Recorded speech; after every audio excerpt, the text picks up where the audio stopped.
Trận đấu giao hữu giữa đội tuyển Việt Nam và Campuchia diễn ra vào ngày 19 tháng 3 đã kết thúc với kết quả 2-1 nghiêng về phía đội tuyển Việt Nam.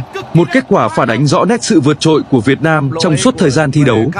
Đây không chỉ là một trận đấu mà còn là màn trình diễn đầy cảm xúc và kịch tính, nơi mà đội tuyển Việt Nam đã thể hiện được kỹ thuật và chiến thuật tốt.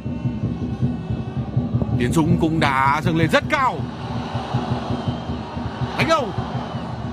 Cơ hội của Văn Vĩ và tỷ số là 2-0. Phút thứ 35. Khi được tung vào sân thì anh luôn thi đấu hết mình và có điều quan trọng nhất là cực kỳ có duyên ghi bàn, kể cả cấp đội tuyển cũng như cấp câu lạc bộ.